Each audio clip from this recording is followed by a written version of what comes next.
79 80 தேர்தலில் 120 115 தொகுதியும் பிரிச்சுதான் திமுகவும் காங்கிரஸ் இருந்தாங்க. அன்னைக்கு அந்த அளவுக்கு காங்கிரஸ் வந்து ஸ்ட்ராங்கா இருந்த ஒரு டைம். பட் ஏன் வந்து அவங்க இன்னைக்கு இந்த அளவுக்கு டோட்டலாவே வந்து ஒரு கட்சியை டிபெண்ட் பண்ணி டிமினிஷ் ஆகிற அளவுக்கு ஏன் கிரவுண்ட் கனெக்ட் இல்லை? திரும்ப திரும்ப ஏன் வந்து வட மாநிலங்கள்ல பிஜேபி ஜெயிக்கிறாங்கன்னு நினைக்கிறீங்க?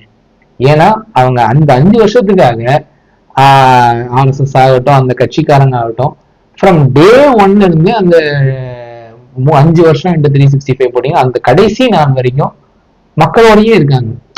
அவங்க எந்த மாதிரியான அரசியல் பண்றாங்க, எதை முன்னெடுத்துட்டு போறாங்க, அவங்க கொள்கை சரியா தப்பா அப்படிங்கறதுலாம் அடுத்த விஷயம். தட்ஸ் a செகண்டரி இது.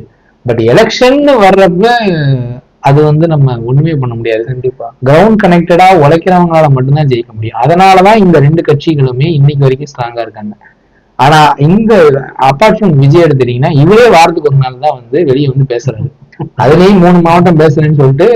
எனக்கு என்ன ஒரு ஆச்சரியமான விஷயம்னா, ஏன் பெரம்பலூர்ல நீங்க ஒரு ஹோட்டல்ல தங்கிட்டு அடுத்த நாள் ஏன் பேசிருக்க கூடாது?